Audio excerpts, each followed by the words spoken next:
Hello tout le monde, aujourd'hui on se retrouve dans un nouvel épisode de et on va parler de Fred Again. Donc c'est un artiste qui me tient beaucoup à cœur et aujourd'hui c'est spécial parce que je suis pas avec une personne mais deux et je vous présente Vania et John. Salut. Hello. Hello. Ce qui est intéressant avec Vania et John, c'est qu'on s'est rencontrés pendant une listening party de Fred et en plus t'as Clément derrière la cam qui est aussi qui était aussi à la listening party avec nous. Et Fred avec nous juste derrière. C'est trop bien. Déjà, ça me tient vachement à cœur de faire cet épisode, vous le savez. Genre, parce que tout comme moi, je pense que vous aimez Fred de la même manière, voire plus. Et c'est pour ça qu'on se retrouve aujourd'hui, pour en discuter. Et juste parler tout simplement de notre admiration, d'où elle vient, pourquoi elle est là. Et d'échanger sur ça, quoi.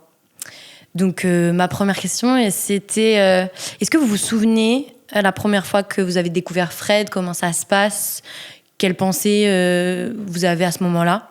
Tu veux commencer ? Bah, vas-y, si tu veux.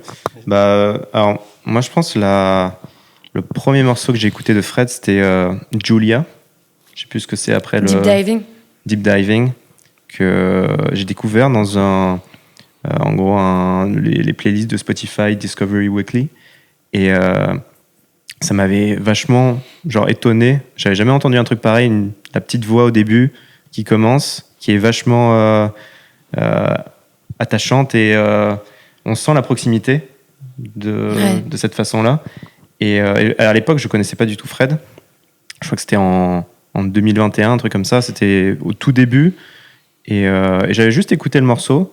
Et j'avais vraiment kiffé, j'avais mis dans ma playlist du mois. Et après, je pense qu'il s'est passé au moins 2 ans avant que je réécoute du Fred, mais que je sache que ce soit Fred. Et que je devienne vraiment fan. Que tu ailles te renseigner ou essayer de découvrir d'autres sons et tout. Ouais, Ça, c'est intéressant, parce que j'en ai parlé avec Jeanne, que je sais pas si vous l'avez rencontrée, elle était à la listening party aussi. Elle était aussi à la soirée de BBY, non ? Ouais, c'est ça. Exactement. Et, elle m'a fait un vocal, parce que j'ai demandé à des gens de m'expliquer un peu pourquoi ils aiment Fred, et Jeanne, elle me dit ça aussi. Il s'est passé quelques mois, et j'écoute d'autres sons, et là, je me mets à me renseigner sur lui, qu'est-ce qu'il fait, comment il crée, comment il partage sa musique, etc. Donc, c'est un peu une step 2 qui vient après, mais c'est un lien dans l'attachement de l'artiste, et on en parlera peut-être plus tard. Et toi, Vania, c'était quand ? Et alors moi, c'était en 2021, tu dis, au moment de Julia, c'était Actual Life 1 peut-être ? Après, je sais pas si c'était à la sortie, mais c'était... C'est Actual Life 1, et c'est 2021 la date. Donc, c'est ça. Mais alors, moi, ça doit être à peu près au même moment. Moi, c'est à la fin d'un film qui s'appelle Triangle of Sadness. En fait, la musique de fin de la dernière scène qui ensuite passe au générique, c'est Marea. Et cette musique, du coup, elle m'a un peu marqué. Je trouvais ça beau de finir le film là-dessus. Je connaissais pas du tout Fred Again. J'ai bien aimé la musique, donc évidemment, je l'ai chasamé.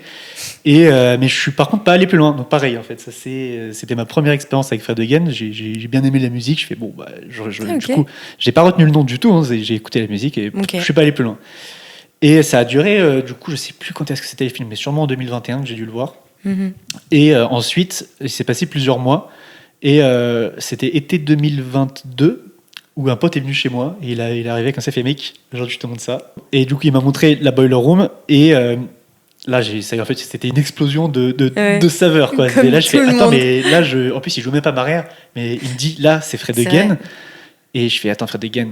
Ça me disait rien, mais je fais vas-y, je regarde. Et là, je vois en fait, je connais, tu sais, je faisais le gars. En fait, j'avais juste vu Marea, juste écouté Marea. Et là, je fais mais attends, mais en fait, ce mec, il est beaucoup trop chaud. Et là, donc, en fait. La Boiler Room, ça a été un peu la découverte pour moi. Et puis elle est particulière, cette Boiler Room, en vrai. Genre, quand t'as l'habitude de voir les vidéos d'avant, enfin les Boiler Room d'avant, il y a un truc qui se passe, les gens découvrent... J'ai l'impression que l'univers Boiler Room découvre Fred Again d'une manière où t'abordes l'électro d'une manière beaucoup plus intime. Genre avec... il joue les tracks de Actual Life 3 qu'il n'a pas encore sorti à ce moment-là. Et après, ça fait un buzz ultime parce que c'est une Boiler Room, mais aussi parce que l'énergie, elle est incre, genre pendant cette Boiler Room. Moi, je le connais avant, à ce moment-là, mais c'est intéressant que vous me dites que tous les deux, vous n'avez pas retenu le nom. Et je trouve ça beau et en même temps, parce qu'aujourd'hui, tu sais, quand on le décrit, j'ai l'impression que c'est aussi l'attachement au personnage, on en parlera plus tard, qui fait qu'on l'aime bien. Mais au tout début, c'est vraiment juste la musique. Il n'y a que ça, tu vois. Et ça, c'est intéressant parce qu'il y a beaucoup de gens qui disent...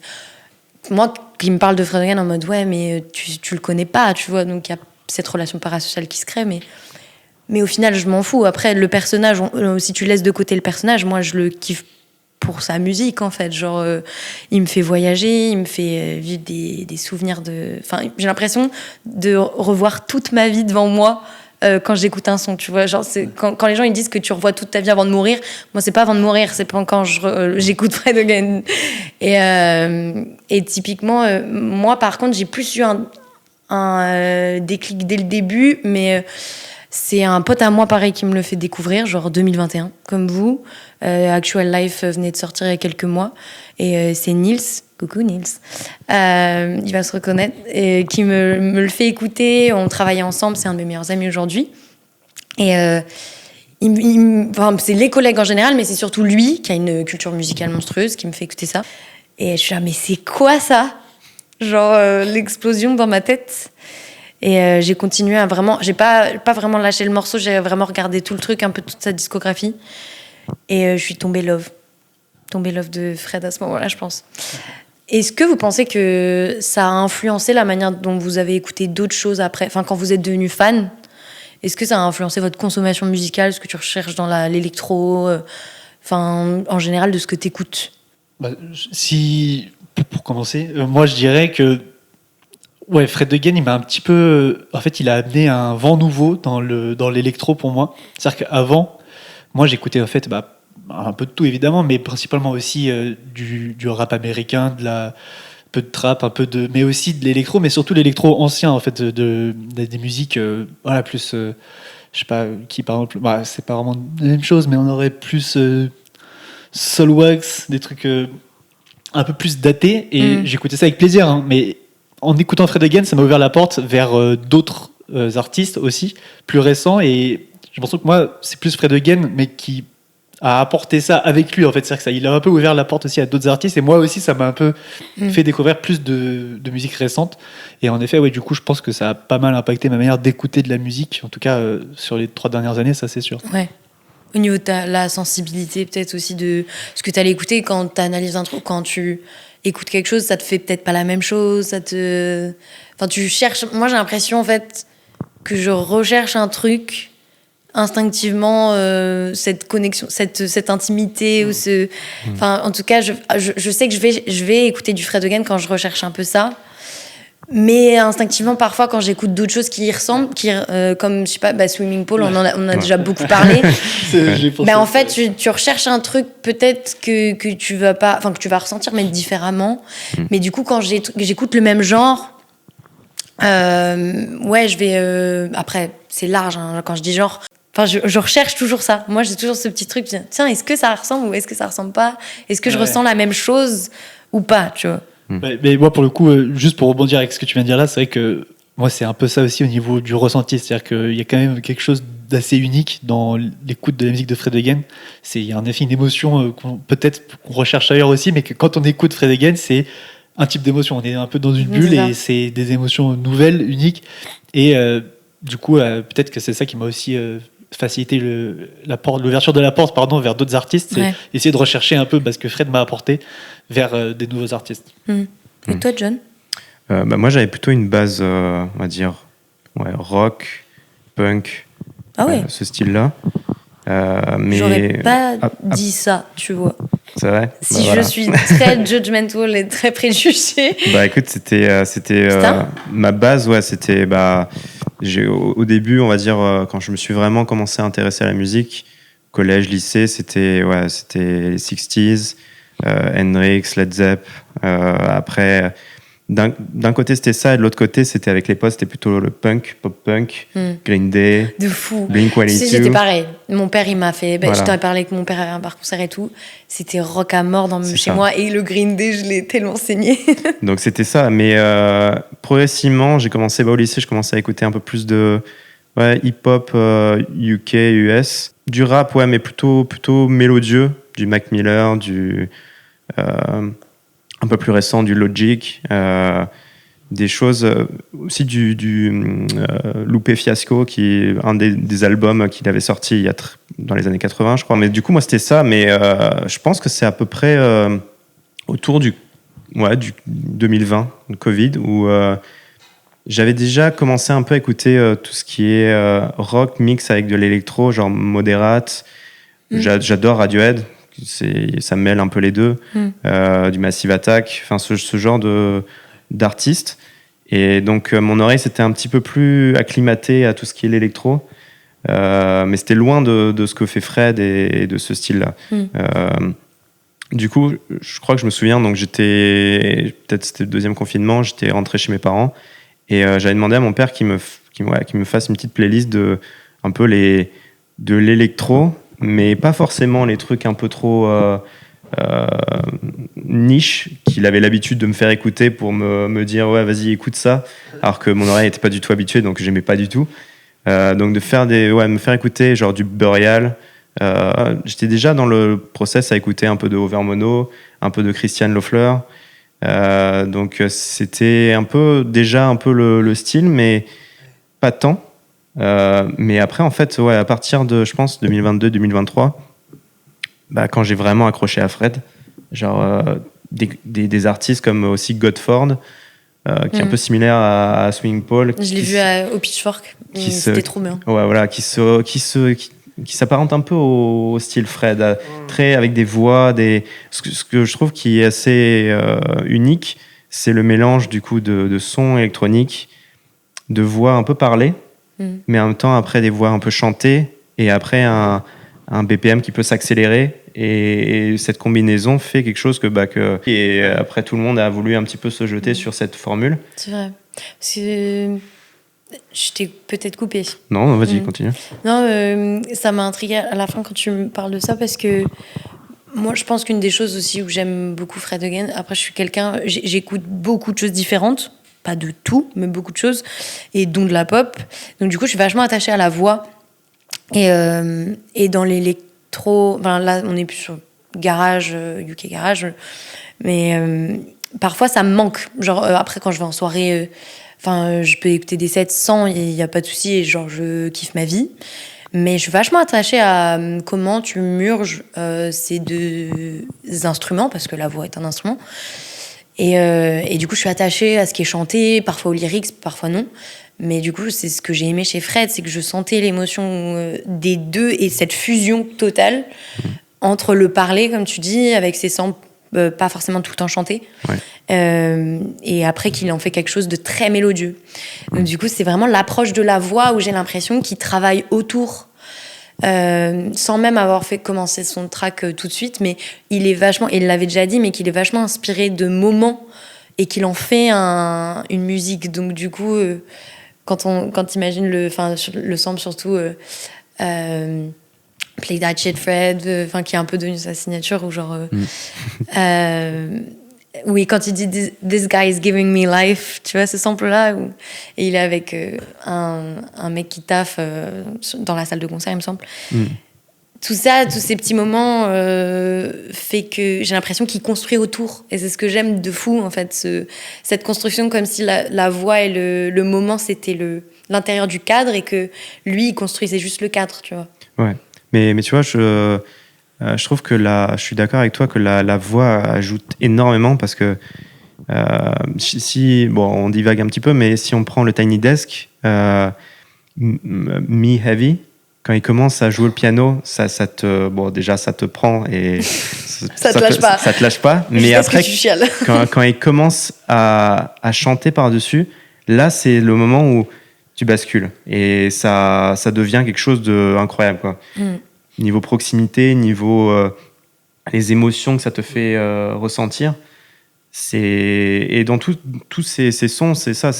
Il y a une atmosphère avec la mélodie ou le côté son électronique, mais ces petits samples de voix viennent vraiment tisser le lien entre sa musique et... J'ai l'impression qu'elle est vraiment là, exactement, le lien dont tu parles, de tisser le lien, j'aime bien cette expression. Et ouais, ça fait vraiment sens dans la manière quand je l'écoute, parce que même parfois, je sais pas, j'oublie limite les paroles, mais j'aime qu'elles soient là, tu vois, la voix. Et ouais, je trouve ça trop cool. Et t'avais peut-être quelque chose à dire, Vania, je t'ai pas proposé. Moi, tout ça, c'est vrai que ça fait sens. Là, quand on parle de tout ça, ça me fait penser à toutes ces œuvres. À chaque fois, quand on y pense, Secret Life, USB, qui sont deux opposés total. De l'ambiance à UK Garage, mais Boiler Room, quoi. Vraiment avec des BPM très élevés. T'as même de la D&B. Enfin, à chaque fois, t'as un travail sur les voix, et c'est ça pour moi qui caractérise Fred. C'est vraiment encapsuler des moments de sa vie. J'ai l'impression dans des musiques, mais dans plein de genres différents, Et en effet, pour moi, c'est ça qui nous emmène dans sa musique et qui nous procure autant d'émotions, quoi. Typiquement. C'était un peu ce dont je voulais parler, parce qu'on l'a bifurqué naturellement, mais je vous ai parlé juste avant de cette vidéo du live rooftop là, que j'ai regardé aujourd'hui et qui me fait toujours beaucoup de bien. En vrai, je sais pas, il y a des moments random comme ça, même quand je suis heureuse, même quand je suis triste. J'écoute ce live que je trouve génial. Et en fait, dans les commentaires, je me suis amusée un peu à analyser tous les commentaires qu'il y avait en dessous. Et j'ai pas été choquée, mais surprise d'à quel point on était tous alignés au niveau de ce que ça nous faisait ressentir. En fait, tu lis les commentaires et tu t'es jamais autant senti compris. Tu vois, et on l'a vu à la listening party. Je parlerai de la communauté un peu plus tard, mais on est vraiment très alignés sur comment on se sent par rapport à Fred, ce que ça nous fait ressentir. Moi, typiquement, si je dois me prendre en exemple, moi, j'ai l'impression que c'est cette nostalgie positive et négative. J'ai l'impression de replonger dans des moments de ma vie que j'avais oubliés, et d'être heureuse de ça. J'ai vu un commentaire d'un mec qui me disait que sa vie en ce moment, c'était de la merde, terrible. Il avait très peur pour sa famille et ses enfants. Il a 39 ans. Mais en regardant ça, à l'instant T, il a l'impression que la joie, c'est le seul truc qu'il peut ressentir maintenant. C'est le seul truc, la seule émotion qui existe. Et ça m'a fait grave du bien. Et même des gens qui disaient que quand je regarde ça, j'aimerais tellement que l'humanité, elle vive comme ça, et qu'elle rigole comme ça tout le temps. Et les commentaires sont trop beaux et sont trop agréables à lire. Et est-ce que je pense que vous le ressentez tout autant que moi, je pense. Totalement, ouais. Et puis ce que tu dis par rapport aux commentaires, ça s'applique aussi sur d'autres de ces vidéos. Où moi, je m'identifie quand même à ce que les gens disent assez facilement, quoi. J'ai l'impression qu'on a été dans la même salle en train de regarder la même vidéo, quoi. J'étais putain, mais en fait, c'est un magicien, Fred. Il permet de nous faire ressentir des émotions et très ciblées, j'ai l'impression, et que certaines personnes, je veux dire, comme tu dis, ça peut être positif ou négatif en termes de nostalgie, joie, tout ça. Et en effet, on est tous raccord là-dessus, assez souvent, et surtout sur ce set. Au niveau de la mélancolie que ça procure, puis là, il est dans son environnement naturel. J'ai l'impression que c'est vraiment. C'est ses potes. Voilà, en fait. Et c'est son entourage, en fait. Tu te rends compte qu'ils sont trop habitués à ça. Et qu'ils rigolent, ils se font des câlins tout le temps, tu vois pas un pet de téléphone. Il y a vraiment un truc contagieux de fou dans la manière dont. Parce qu'il n'y a pas juste la manière dont ils créent, je trouve, mais la manière dont ils partagent. Et typiquement, ça, je trouve que c'est ultra important. Et notamment dans le live, donc, parce que je trouve que ça a eu son succès immense grâce au confinement et au fait que les gens cherchaient un moyen d'être proches et d'avoir une connexion au niveau digital. Typiquement, et ça lui a fait. Ça l'a beaucoup touché, et il le dit dans son interview avec Zayn, notamment, sur Apple Music. Je sais pas si vous avez vu cette interview. Là où il fait le kéké avec ses skills de pad. Je l'adore. Fort, quand même. Mais ouais, il parle justement de cette connexion qu'il a pu créer du coup pendant le confinement, etc. Dans une période qui était tellement inattendue et imprévisible, surtout. Tu savais pas ce qu'allait arriver. Et il a dû, du coup, s'habituer à faire du live. Donc, du coup, en concert, tu te demandes qu'est-ce que ça donne, du coup.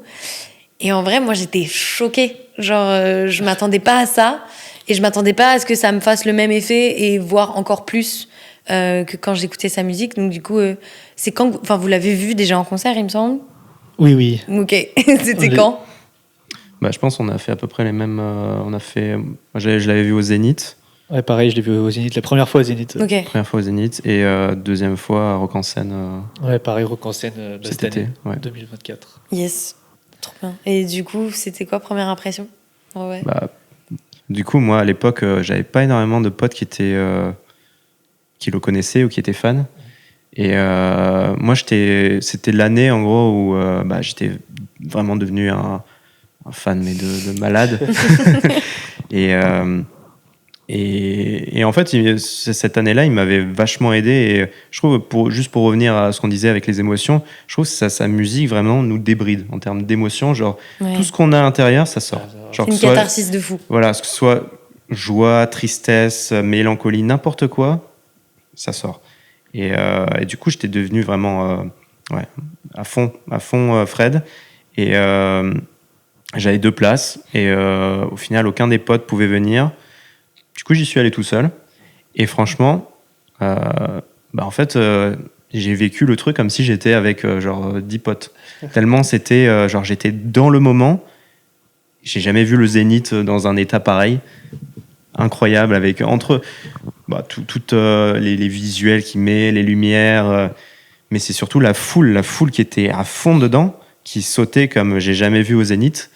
Et du bout en bout, c'était incroyable. Enfin, je suis passé par toutes les émotions pendant ce concert. Et je suis sorti de là, mais j'attendais juste qu'ils reviennent, quoi.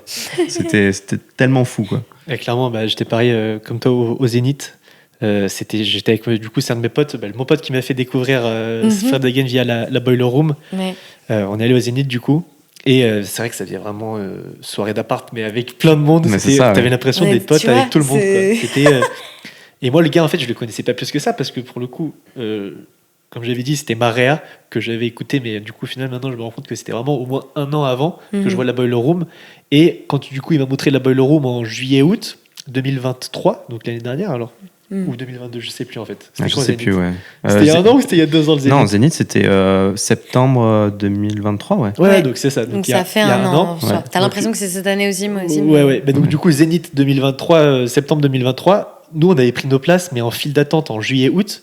Mais moi j'avais pris mes places sans vraiment le savoir. C'était en mode de 2 places d'Ice file d'attente. Je pensais que c'était pas encore en vente. En fait, c'était totalement sold out depuis très longtemps, parce qu'il avait mis ça en mars, je crois. Et mais je l'avais oublié que j'avais pris ces places-là. Et le jour même du concert, donc en septembre, j'étais en train de travailler et je reçois à 13h 2 places viennent de se libérer. Vous avez 15 minutes pour les acheter. Et donc au final, on s'est retrouvés là au Zénith. Et c'est vrai que c'était, je vais pas dire un des meilleurs concerts de ma vie, mais c'était quand même une expérience assez unique dans le sens où t'avais vraiment l'impression d'être venu avec tous tes potes faire une soirée un peu privée, intimée. C'est-à-dire qu'en fait, on était plein dans le Zénith. Mais ouais, il était blindé. Très bonne expérience. Et pour le coup, Rock en Seine, totalement différent, mais... en festival, c'est toujours un peu différent. Quand tu vois un artiste que tu aimes énormément, le set, c'est différent, l'ambiance. Bon, après, là, Rock en Seine, moi, j'ai eu l'impression quand même qu'on était pas mal niveau ambiance. Mais le set était différent. Donc, du coup, forcément, tu ressens différemment les choses. Moi, je l'ai vu pour la première fois au Primavera Barcelone. Où Actual Life et Actual 1 et 2 venaient de sortir. Et c'est quand il était blond. Ah, le fameux.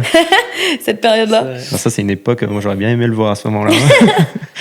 Et dinguerie. Parce que là, ce qui était intéressant, c'est que tu es dans un festival, mais ailleurs, Barcelone. Donc, et il y a énormément d'anglais autour de nous. Donc, ils connaissent beaucoup mieux que nous. Mais ils sont partout. Ils sont partout. Ils à Rock en Seine, ils étaient là. Ils sont partout. Barcelone aussi, Paris, il y en a partout, c'est pareil. Et on les aime bien. En vrai, ils étaient super fun autour de moi. Et j'étais avec Nils, justement, parce que du coup, vu que c'est lui qui me fait découvrir, la même année, on va, enfin, en tout cas l'année d'après, avec Nils et Baptiste, un autre pote à moi, on travaillait au même endroit. On est allés tous les 3 là-bas au Primavera Barcelone. Et du coup, on voit Fred Again ensemble. C'est le concert où on s'est donné rendez-vous avant. On est allé voir des trucs différents. Et un des meilleurs moments de ma life. J'ai perdu ma chemise tellement il y avait... je l'ai enlevée parce qu'à un moment, il faisait beaucoup trop chaud et je l'ai attachée et je l'ai retrouvée par terre déchirée, genre toute salie, tellement les gens sautaient et tout. Mais j'ai rarement vu... C'était la première fois de ma vie quand même que je ressentais ce genre d'alchimie là, avec les gens autour de moi. Genre d'être autant en synchro avec les gens autour de moi, de se regarder dans les yeux et de dire... Je sais que tu sais. Et c'était trop intense. Et moi, après, je l'ai vu plusieurs fois après. Je suis allée à l'Élysée, Montmartre. C'était encore mieux, je pense, parce que Actual Life 3 venait de sortir.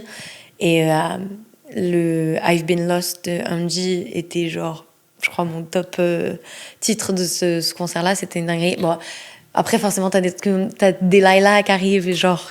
Ouais. Qui rase tout sur son passage.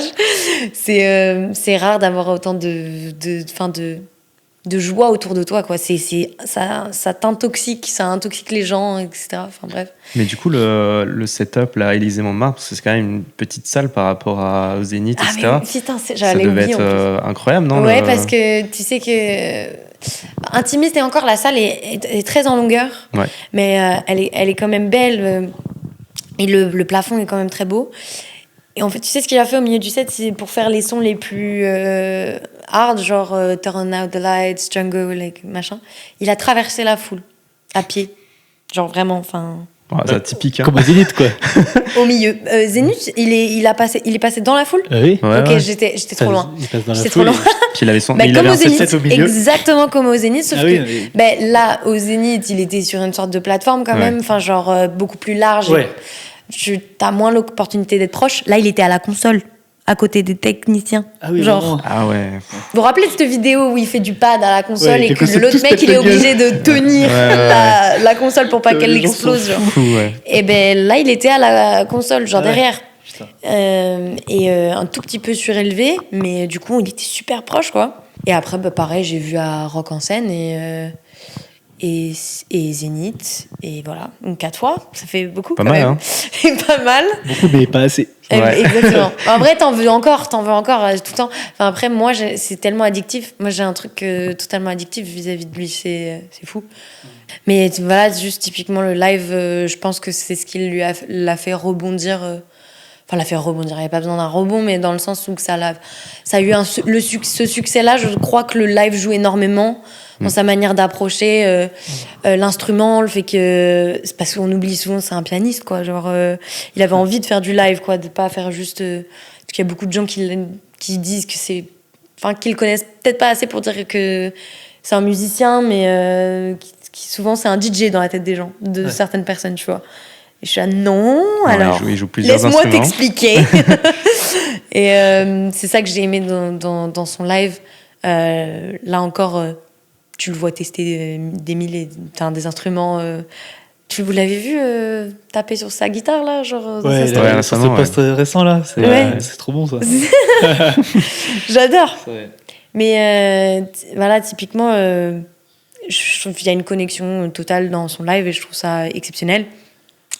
Et après, c'est live aussi avec... il est là, c'est le main character, mais il y a aussi Tony.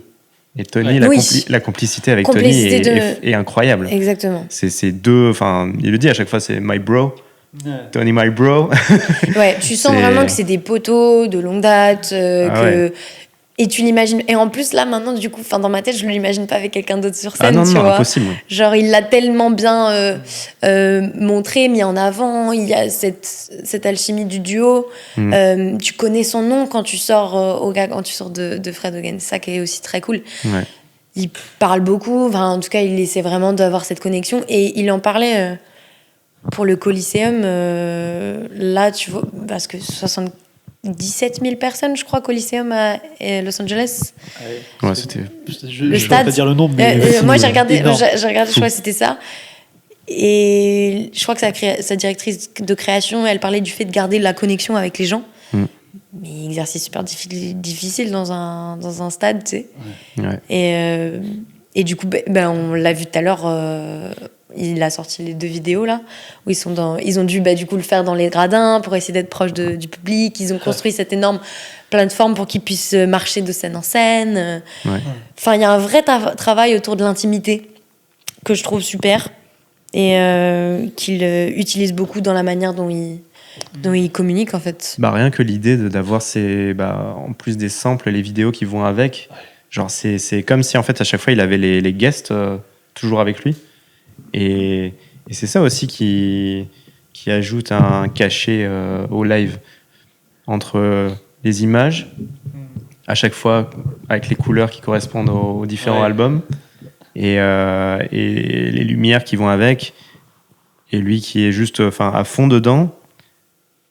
Rien de superficiel, c'est vraiment lui et la musique. Ouais. Et ça, je trouve que c'est rare finalement chez les artistes qui performent live. C'est souvent, soit ils veulent trop faire, soit ils sont un peu déconnectés du public. Lui, je sais pas comment il arrive à faire, mais il est à focus, mais à fond dans son truc. Tu vois qu'il est rouge comme quand on est vraiment à fond dans le machin, et en même temps, à des moments, il pop de sa bulle et il communique avec le public. C'est incroyable. Justement, c'est ce que j'allais dire en fait, avec toute cette mise en scène qui est faite autour de lui, avec les images, la lumière, etc. Enfin, pour moi, c'est quand même lui en fait la manière dont il joue, ce qui nous amène sur le set, c'est en fait le gars, on dirait qu'il redécouvre son set à chaque fois, même si ça doit être quelque chose d'écrit. Lui, je pense que je sais même pas comment il doit être en préparation, mais limite, je pense, je le vois bien de pas écouter, être en mode, moi, de toute façon, je vais jouer mon truc, et je vais faire mon truc, les gars, et ça va, de toute façon, à chaque fois, j'ai l'impression qu'il revit ça pour la première fois. On voit bien, il est tout rouge, en fait, il est même pas en stress, il est juste il est dans un état second, en fait. Il est dans un état second en train de nous jouer sa musique, son œuvre, C'est ça, et c'est limite comme s'il recréait, c'est vraiment, tu vois qu'il est dans le processus créatif, quoi. Carrément. C'est l'émotion que tu vois qu'il est en train de ressentir. Et c'est pour ça que nous on peut pas rester indifférent à ça. Non, en fait, ça, direct on est absorbé. Non, de fou, ouais. Et on s'identifie. Enfin, lui en fait, il nous emmène totalement et si rapidement avec lui dans sa musique. C'est le truc que j'allais dire, c'est que il y a pas juste la manière dont il est en live et dont il performe et tout, c'est qu'il a vraiment naturellement et authentiquement, il est heureux de ce qu'il est en train de faire. Tu vois, tu sens qu'il adore ce qu'il fait. Et c'est ce qui fait que c'est aussi contagieux, je trouve, tu vois, qu'il y a vraiment ce truc où t'es absorbé, comme tu dis. C'est vrai que maintenant, aux artistes, on leur demande beaucoup pour essayer que ça fonctionne, sur TikTok, sur machin. Et du coup, quand tu vois les gens juste faire de la musique pour eux, ça te touche 10 fois plus parce que il y a trop de contraintes maintenant. Donc du coup, en fait, quand tu vois Fred sur scène qui juste kiffe son moment, t'as envie de kiffer le tien aussi, quoi. Ouais. Donc, non, et puis, c'est encore une fois, c'est...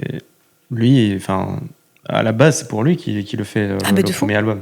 C'est tout ce qu'il vit pendant ces 2020 là, avec justement ses proches et sa façon de gérer la situation.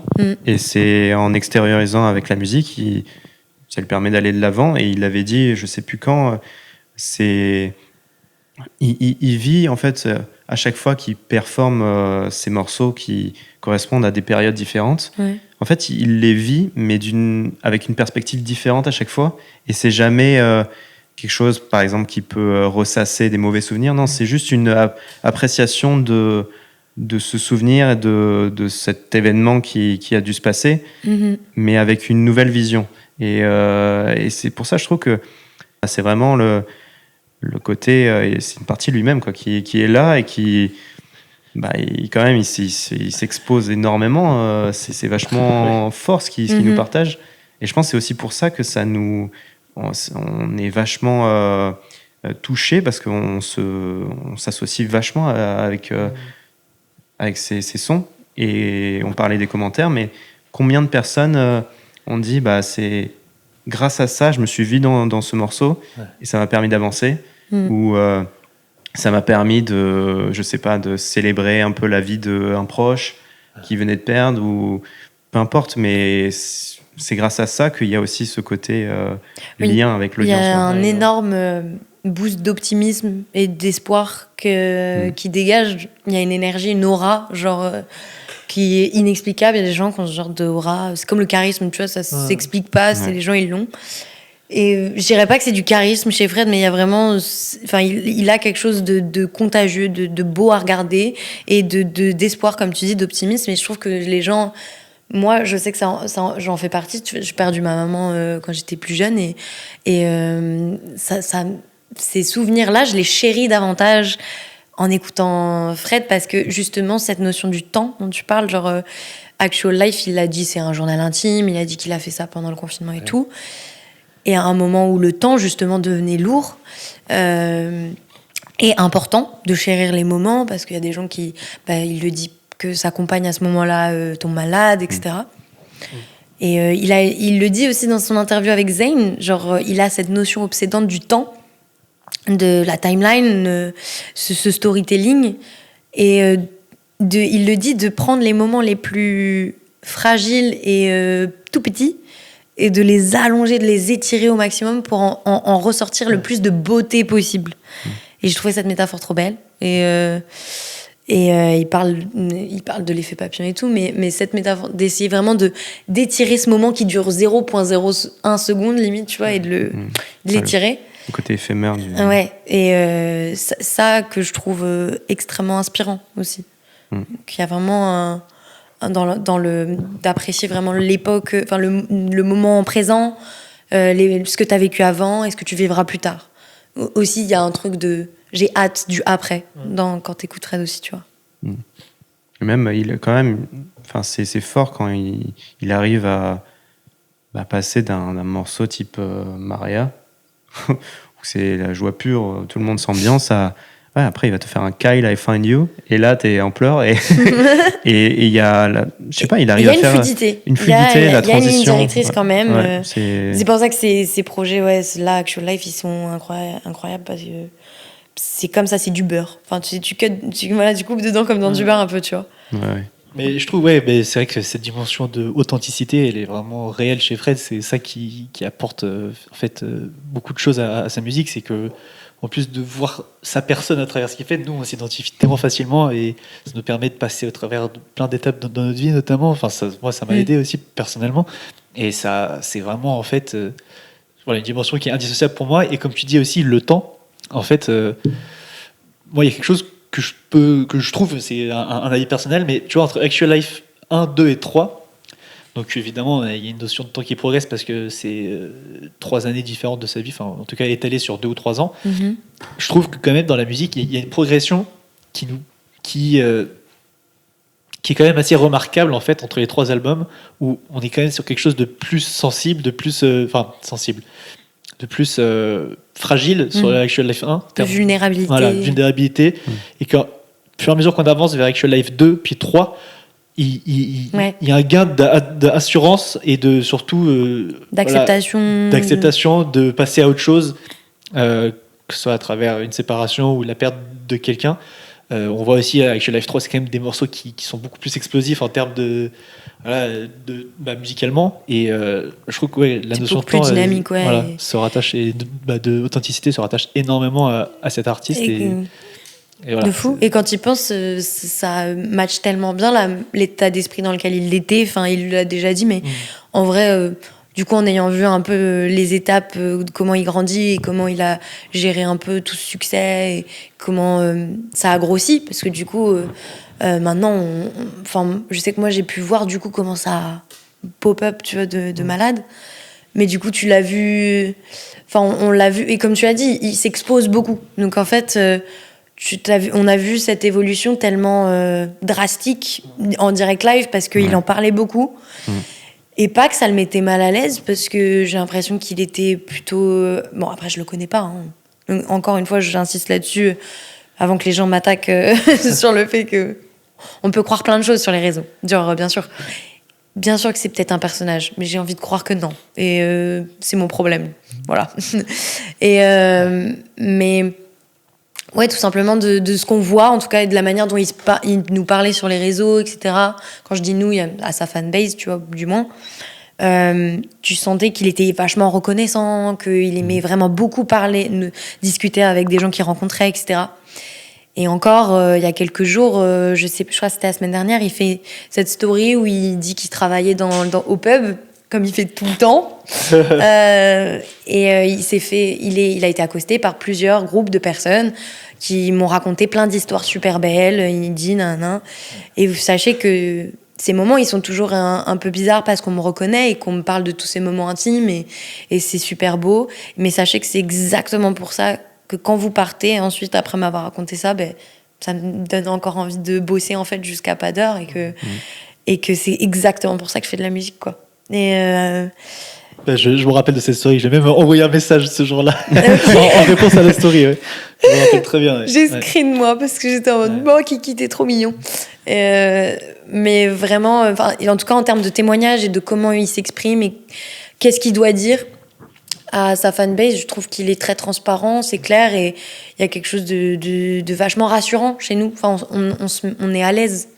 J'ai l'impression, tu vois, il te met à l'aise. Ouais, et puis franchement, on a pu le voir. Les lives qui datent il y a plusieurs années maintenant et là maintenant quand il fait le Coliseum ou quand il a fait les concerts qu'on a pu voir, il n'a pas changé, il fait la même chose, c'est lui, c'est comment il est et ça se reflète aussi avec tous les artistes avec qui il a pu collaborer. On voit que ils deviennent limite potes après. Ah ouais, de fou.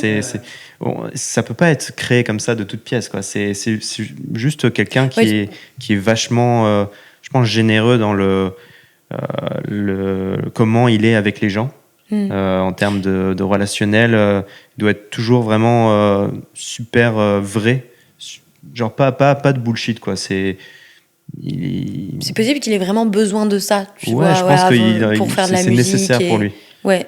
Mais c'est quand même fort que on va dire que tous ces artistes, notamment il y en a qui sont là parmi le live du Rooftop, il y a même Jedadji, je crois aussi, qui a fait un remix sur un son de Fred. Mais c'est fou quand même que des artistes, tu peux collaborer avec quelqu'un sans rester très très proche de lui. Ouais. Et là pour le coup c'est devenu des potes, quoi. Ouais, on le sent à chaque fois, surtout avec Romy, surtout avec un NJ.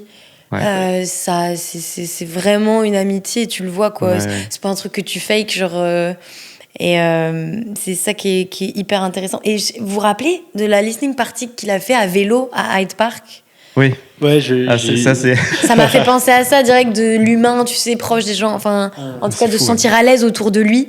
Les témoignages qu'il y a eu après ça, parce que pour faire un petit contexte, peut-être pour ceux qui savent pas, mais Fred a fait une listening party en mode. Il a fait une story, c'est tout en plus. Non, il a dit Hyde Park. Je crois, ouais. Hyde Park. Je sais pas s'il y a le Discord à l'époque, mais ouais, c'est sûr. On se rejoint là, à vélo, et on y va tous à vélo.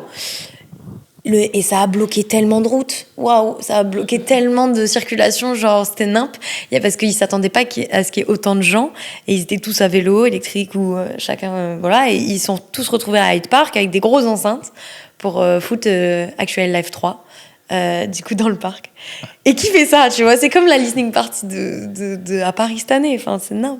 Après, quand on regarde régulièrement toutes ces stories, il adore faire du vélo dans Londres. Oui, c'est vrai. Et du coup, en fait, ça m'étonne pas qu'il ait voulu commencer sa listening party. Allez, tout le monde se ramène en vélo. C'est ça. On fait tout un chemin là. Mais franchement, que ça a pu marcher et comme il l'entendait, un truc chill, avec juste les gens qui viennent progressivement et ça finit à Hyde Park, c'est... avec lui, ouais, on a l'impression qu'il n'y a pas de... Enfin, en tout cas, c'est... Pas de limite. Ouais, il n'y a pas de barrière, en fait. Il veut juste vivre l'instant avec... et sans que ce soit extravagant, tu vois. Non. C'est juste pas de barrière en mode... De toute façon, on voit bien, même la communication autour de l'artiste, aujourd'hui, elle est fondée sur ça, sur tu vois, je t'envoie un message et hop, c'est parti, SMS, tout écrit en minuscule. En mode langage textuel, c'est vraiment... Voilà, il utilise cette authenticité qu'il a pour communiquer avec tout le monde, pour un peu faire comme si on était déjà son pote, tu vois. Ouais, c'est ça. Et sur le Discord, c'est ça. Sur WhatsApp, c'est un artiste totalement vrai et tout ce qu'il fait, c'est beau, quoi. Ses expériences, et même, vous vous souvenez, en Grèce, il avait dit, tiens, j'ai vu un petit endroit là, en avion. Oh my God. Et après, ils étaient quoi, une cinquantaine peut-être? Ouais, il y avait des touristes à côté qui nageaient. Ouais. Et qui ne le connaissaient pas. Et c'était super. Attends, du coup, il a vu, parce que, du coup, pour contexte, il était en avion, il a vu l'endroit en avion, c'est ça? Un spot? Il a vu un spot, je crois que c'était un lac. Oui, c'est un lac, ça c'est j'en suis sûr. Et il dit, tiens, c'est pas mal, ça, on devrait faire un truc. Et du coup, ils ont trouvé après sur Google Maps l'endroit. Et c'était avec Discord ou WhatsApp, je sais plus. Mais en plus, Discord, ouais, je pense. Ouais, il avait mis des billets en vente pour, je crois que c'était quoi, 5 € ou 10 €, un truc comme ça. Juste pour qu'il y ait quelques personnes. Ouais. Et ils avaient joué celle avec Soak. Oh my god, c'est ma préférée. Just Stand There. Just Stand There. Et ils étaient tous les deux en plus. Ah oui. Don't you dare. C'était assis, ouais, c'est ça. Et il y avait des gens allongés et tout. Hein. C'était ultra chill. Ouais. C'était trop beau. Cet endroit était vachement beau en vrai en plus. Genre, je me souviens avoir vu la story. J'étais je veux être là-bas. Genre, et typiquement, c'est dingue, tu vois, ce truc-là. En plus, cette dualité, tu peux être allongé dans l'herbe et écouter du Fred et Fred te faire la sérénade au piano. Ouais. Et tu vas adorer aussi l'écouter au Zénith où tu vas taper du pied comme jamais et l'écouter toute la night, tu vois. Et c'est beau cette dualité-là. Mais il vit vraiment pour les expériences, quoi. Oui, c'est ça. Il n'y a pas de, coup de pub ou de. Non, c'est juste il a envie de tester un truc. Ouais. Et puis. Alors, on dit pas qu'il n'y a pas de marketing, évidemment. Ouais, il y en a. Sûrement. Mais tu ressens le truc davantage plus naturellement. Genre, c'est ça. Et c'est en fait à chaque fois, en tout cas, moi je le vois de cette façon-là où il veut tester un truc, il veut faire un truc intimiste, il veut faire un truc énorme comme le Coliseum. Et en fait, après, il dit, moi je veux faire ça. Et je pense que toute son équipe, après, il se démerde pour réaliser le truc. Mais c'est à chaque fois, c'est des idées comme ça. Et je trouve que moi, j'aime bien cette spontanéité de, vas-y, on va tenter de faire ce truc-là, même si ça paraît un peu déjanté. On va le faire, quoi. Ouais, il y a vraiment... Et le travail d'équipe dont tu parlais, en plus, avec sa team, tu sens qu'il est très impliqué quand il a un projet et qu'il veut faire avec sa team, que ça se passe bien, etc. Enfin, il est un peu au cœur... Enfin, évidemment, c'est l'artiste, mais il est aussi un peu au cœur du truc quand il veut faire des choses. Je sais pas, tu vois, qui a eu l'idée du t-shirt où dans le noir, il est juste blanc, le t-shirt, et quand il est au soleil, il y a les nuages. Parce que sa dernière pochette d'album, pour ceux qui savent pas, c'est un ciel bleu, oui, avec des gens dessus, mais c'est un ciel bleu avec des nuages.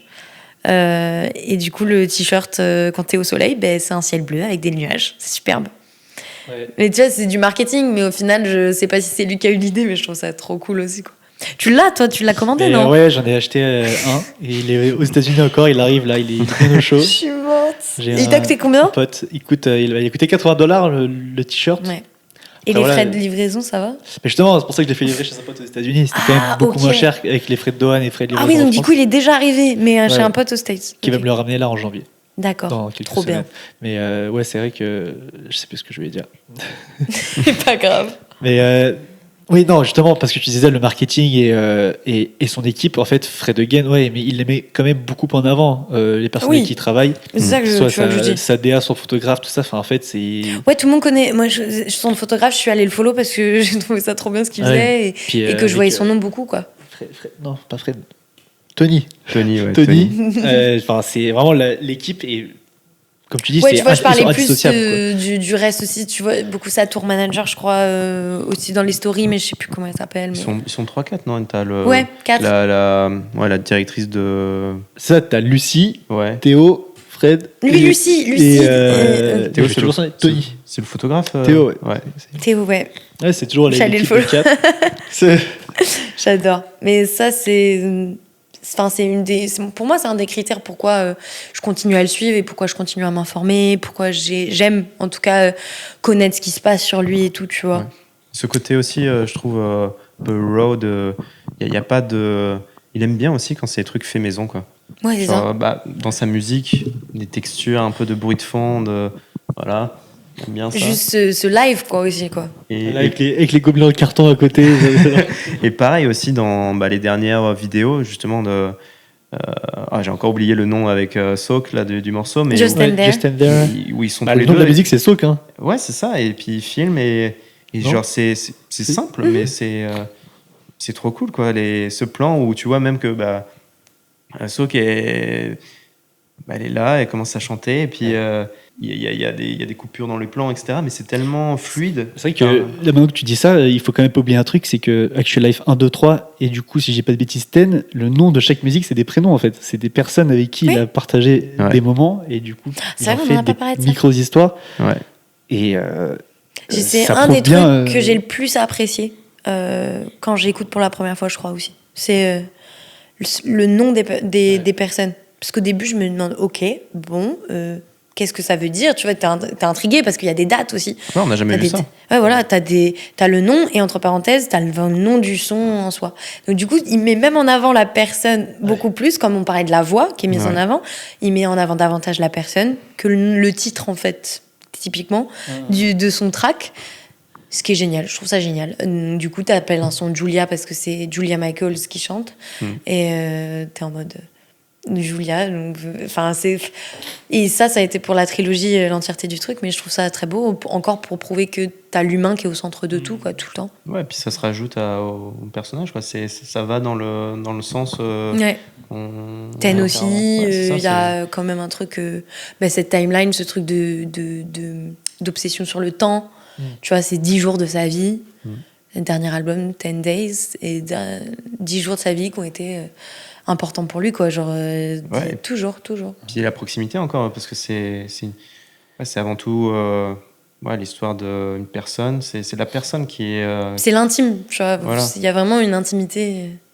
Et justement, là-dessus, est-ce que vous avez déjà l'habitude de se sentir proche d'un artiste comme ça, ou c'est très spécifique à Fred, pour le coup? Moi, je pense que c'est vraiment spécifique à lui.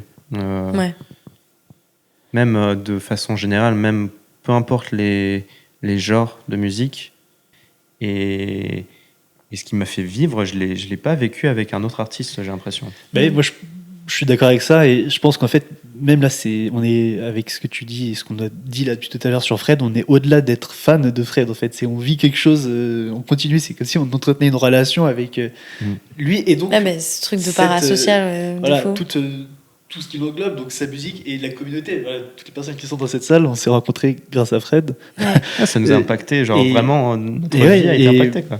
Tu vois, moi j'étais un peu avant fan de Post Malone au début. Et tu vois, il n'y avait pas... pas comme ça, Non, justement, pas comme ça. Et là, tout ce qu'on a dit sur Fred, son authenticité, son pouvoir de rassembler, tout ça, c'est ce qui fait que Fred... Il nous touche d'une manière totalement différente qu'un autre artiste aurait pu faire avant. Enfin, moi, ça m'impacte totalement différemment. Quand je le décris, c'est un des trucs qui revient direct, c'est la communauté, parce que je dis que c'est ultra fédérateur, au-delà du live dont on a parlé, au-delà de la musique et du fait qu'on soit tous d'accord. Il y a un truc il y a le Discord, évidemment, qu'il a commencé très tôt, il avait mis un point d'honneur à vouloir cette connexion, même en dehors des concerts, ou même en dehors... Et il voulait un vrai truc de communication, quoi, de discussion. Et Discord, c'était la meilleure chose possible. Et moi, je trouve que ce Discord est super bien fait. Il y a eu des périodes où j'y passais beaucoup de temps. Aujourd'hui, moins. Mais j'y vais de temps en temps quand même, tu vois, pour avoir des news. Enfin, t'es au courant vachement rapidement. Moi, j'adore qu'il ait un canal Tech Heads. Où tout le monde se donne des avis, des conseils sur leur track, des conseils pour faire ci, pour faire ça. Et il y a vraiment des trucs où il a balancé ses samples, ses stems sur ce Discord, tu vois. Aussi, pour que les gens fassent des remixes en mode YOLO, servez-vous, tu vois. Et ça, c'est un des trucs que je raconte, surtout j'en avais raconté à Paul, qui est devenu addict à Fred grâce à moi. Merci Julie. Il se reconnaîtra. Mais addict, c'est un grand mot, mais il l'a vraiment beaucoup kiffé. Et je lui avais parlé de ce truc de Discord. Il m'a dit, putain, je savais pas, Je lui raconte la même histoire que je vous ai racontée sur Coachella, quand il a balancé la guest list de Coachella. Ah ouais. Au dernier moment, on leur dit, OK, Skrillex, Fortet, Fred, Coachella. Ils font quoi? Ils disent négociation, 300 guest, je veux 300 places guest list pour mon Discord. Et bam, il l'a balancé. Et moi, j'étais en France à ce moment-là, donc... je peux aller me faire foutre. Mais je l'avais vu au moment où c'est posté en plus. Putain. Et c'était un Google Form de merde. Hein. C'était vraiment juste basta, tu vois. Mais je trouvais ça trop drôle. Donc, ce Discord, c'est, en vrai, c'est via ce Discord-là qu'après on achète les places pour la listening party de Fred à Paris pour 10 Days, ce dernier album. Et on rejoint... tous ceux qui étaient tout seuls se rejoignent. Ouais, c'est ça. Ou avec des potes. Et moi, et c'est marrant parce que moi, je vous croise pas ce jour-là, en vrai. Non. Je t'ai pas vu. J'ai vu Clément, là, derrière la cam, et genre, vite fait. Enfin, un peu plus quand même. Mais toi, t'étais occupée à filmer parce qu'on a un superbe after movie grâce à Clément. Et Vania, qui a fait aussi un after movie. 2 super after movie. Un avec un caméscope et un. C'était avec ta cam. Caméra un Alpha 7 III. Nice. mais on mettra. On les partagera pour quand je posterai ce podcast. Mais ouais, je trouve ça trop beau de savoir que ça a duré par la suite après cette listening qui était géniale, on peut le dire. Ouais. On a kiffé. Incroyable, inattendu. Enfin, surtout je sais pas quand est-ce que vous avez rejoint le Discord, mais le timing, mais. Moi, j'avais rejoint juste ridicule, avant. Ah ouais, toi t'étais juste. Ah bah, je crois que je l'ai rejoint peut-être un petit peu avant Rock en scène. Mais moi, c'est pareil, c'est peut-être. Mais en fait, la veille de Rock en scène. Ouais, voilà. Et. Moi je suis là depuis le début en fait. Non, c'est dire. Je pense 1 an après l'avoir découvert. Donc ouais. En fait, ça fait peut-être 2 ans, ouais, là. 2 ans et demi. Donc j'étais dessus depuis un moment. Mais c'est pour ça. Mais même, enfin, on peut parler aussi de comment ça a été organisé cette listening party. Ah ouais, de fou, oui, qu'on explique un petit peu. Parce que c'est fou, quoi. Oui. Bah déjà, la listening party de quoi du coup, du nouvel album de Fred pour 10 Days. Qui est organisé un peu à la freestyle en fait, ouais, par son équipe. Vas-y, je te laisse expliquer. Non, vas-y, fonce. Bah non, ce que j'ai dire, c'est quoi, à peine 30 jours avant la sortie de l'album, il avait un peu eu l'idée, et pareil, c'est venu d'une story Instagram, de faire des listening parties partout dans le monde, en fait, de diffusion de son nouvel album. Le jour. Mais non, attends, oui, c'est ça a été organisé à peine 30 jours avant. La veille, genre. Et voilà, c'était la veille, du coup, dans plusieurs parties du monde, étaient organisées ces listening parties, genre officielles, où Fred n'était pas évidemment, mais où du coup on pouvait écouter en avance la veille son album et ensuite un fabuleux set qui est celui-ci. Exactement, qui est le même de ce live que vous voyez derrière. Et c'était, mais du coup, on a pu voir la force des Français pour organiser un event peu à l'arrache et finalement qui a été. Exactement, et Iris, Mathis et j'ai plus le troisième. Et Lucien, ouais. Et Lucien. Ils étaient 3 à cette portée volontaire pour faire cette release au Mazette. Et c'était gratos, clairement. Fallait juste choper ta place vite, mais c'était gratos. Ouais. Et il y a ce putain de coucher de soleil. Ah, mais toute la journée, parce que toute la journée, il faisait dégueulasse. Bon, c'est pareil, donc c'était dégueulasse. Il a fait dégueu toute la journée, quoi. Et on voit, enfin, moi, je guettais la météo sur le téléphone, et putain, je vois une petite éclaircie autour de 18-19 heures. Je fais, non, c'est pas vrai. Il va aussi influer la météo, le Freddy, là. C'est clair. J'y croyais pas. Hein. Moi, j'étais. Quand il y a Backseat ça a commencé un peu avant Backseat, qui est le dernier track de l'album. Ouais. Ça a commencé un tout petit peu avant Backseat. Et là, mais c'est au pic pendant le dernier son. Incroyable. Genre, c'est rose. Le ciel est rose. Coucher de soleil de malade. De malade, ouais. Franchement, c'était superbe. Et je me souviens, j'étais avec Estelle, une des meufs aussi du Discord. Et genre, on se faisait des câlins, on était là, c'est trop beau. Mais en vrai, le son, en plus, était parfait pour cette fin. Ouais. Parce qu'avec ce Sunset, moi, j'aime énormément de son, mais c'était parfait pour la fin, quoi. C'était génial. Mais surtout, quand même, quand on voit les autres listening parties dans le monde, on avait quand même un setup de malade. Hein. Oui, sur une péniche. C'est vrai. C'était fou. Et il s'était même donné à mettre la pochette. Un drapeau énorme de la pochette. Un drapeau énorme, ouais. Qui faisait au moins 5 mètres par 5 mètres. Ouais. 5 mètres par 5 mètres. Ouais, je pense. Il y en a eu combien des listening, vous vous rappelez 50 Ouais, merci 50. Clément. 50 au moins une cinquantaine dans le monde, ouais. Ce que je peux dire, c'est que j'ai vu du coup dans le thread du Discord où il y avait toutes les confs de la listing, celle de Paris était mais de loin celle avec le plus de nombre de messages. On était les autres, ils avaient une centaine de messages, nous on était à 1500 et quelques. Juste pour les gens de la commu qui parlaient de cette listing avant qu'elle ait lieu. Hein. On était insupportable. Le Discord c'était insupportable au moment où il a balancé le lien des billets, parce que vraiment tout le monde n'arrêtait pas de parler. Ouais, c'est quand je suis en retard. Il y avait déjà 1 heure de retard, genre stop. Ouais, non, c'est... Et moi j'étais en cours en plus, en train de regarder, d'être sur le Discord comme ça, et il y avait, pour te dire, il y avait toute ma classe du coup qui était, pas toutes, mais ceux qui étaient autour de moi qui étaient en mode ça y est, c'est bon, tu les as. Genre, tout le monde savait que j'attendais, que j'étais en mode et vraiment c'était nimp, mais très heureuse. Je suis en plus j'étais avec un collègue à moi, on est allés ensemble, et au final je voulais quand même dire bonjour en plus aux gens du Discord. Au final j'ai passé toute ma soirée avec eux, Mais ouais, j'ai passé une super soirée et ces vidéos que j'ai dans mon tel, je les regarde de temps en temps. Genre, c'était trop bien, quoi. Le set d'après, on en parle de l'ambiance qu'il y avait après. Non, mais même, quand on est arrivé, moi j'y suis allé solo, je connaissais personne, et puis j'arrive un peu tôt parce que je voulais être là tout de suite, quoi. J'étais impatient, et j'arrive, je regarde un peu le Discord qui mettait des messages. Et du coup, il y a un certain Kimir, Daniel, sacré Daniel, qui met un petit message. Ouais, on est près du bar. Et du coup, il était avec Vania.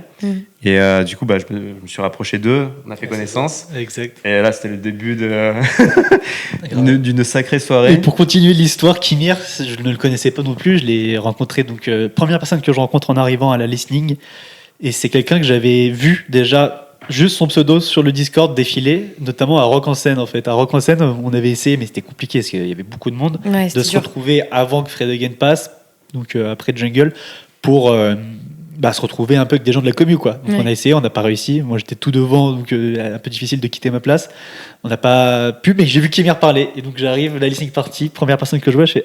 C'est toi qui viens, ouais. Et direct, comme si on s'était reconnu de quelque chose alors qu'on s'était jamais vu en fait. Donc, tu vois, comme on parlait d'aura et d'énergie, j'ai l'impression que ça l'est aussi dans des gens qui peut-être ont cette sensation quand ils écoutent Fred, et tu peux sentir cette aura. C'est clair, surtout que là en fait on était à un endroit où potentiellement toutes les personnes qui étaient sur cette péniche étaient des gens comme nous, quoi. Oui, voilà. En fait, il y avait quelque chose de les gars, on est là où c'est ça. Des fans, mais on est tous copains. Et c'était totalement l'ambiance qu'il y avait. Mais il y avait un truc super bienveillant, tout à fait, et c'était superbe. Hugo, il m'a fait trop rire pendant ces moments. Mais j'ai pas pu trop parler aux gens. Là où j'ai plus parlé avec les gens, c'est quand on a fait la soirée chez toi. Enfin, moi, j'étais pas la première, j'étais la deuxième, parce que Vania en a fait 2. Tellement il a kiffé la listening party Fred. Il a fait 2 big soirées. La soirée, quoi. Et là, j'ai pu un peu plus parler aux gens, bien qu'il n'y avait pas les mêmes personnes. Mais c'était trop cool. En plus, on avait passé le set de Coachella. Boiler Room, on a fait notre soirée, c'était ça, quoi. C'était le set Coachella et c'est tout. Et on a trop kiffé. J'avais pas dansé comme ça depuis longtemps. Et c'était un super souvenir. Je sais pas, j'en ai vraiment des beaux souvenirs, quoi. Puis même, c'est fou parce que franchement, on se connaissait pas du tout. Qui pouvait penser qu'on allait bien s'entendre et tout? Mais en fait, on a commencé à discuter, ça parlait musique. Bon, tout le monde était satisfait. Hein. Donc, typiquement, tu vois, c'est une des raisons pourquoi j'avais envie aussi de faire ce podcast. Je trouve que c'est super les amitiés que tu peux te créer juste avec un point commun, un centre d'intérêt, donc la musique, mais genre là, un truc aussi fort que être fan de quelqu'un. Et d'arriver d'être pote avec ces gens-là, c'est trop cool, quoi. Surtout, c'est que c'est là qu'on se rend compte que c'est pas si commun, quoi. C'est pas, comme on le dit depuis tout à l'heure, c'est pas tous les artistes qui nous font cet effet. Ouais, c'est ça. Et là, finalement, on a l'impression qu'on est tous unanimes pour dire que, il est là pour nous rassembler, Fred. C'est fédérateur de fou. D'ailleurs, si vous pouviez lui dire un truc, pour finir un peu ce podcast, si tu pouvais lui dire un truc, tu lui dirais quoi? Je pense que moi, je lui dirais. I want to see me, Fred, I'm here. C'est compliqué. Hein. Je pense juste merci pour sa musique, quoi, qui a tellement compté pour moi. Merci, quoi. Merci d'exister. Merci d'exister, ouais. Continue. Moi, je pense que la même, en vrai, un grand, grand merci pour les émotions qu'il m'a procurées.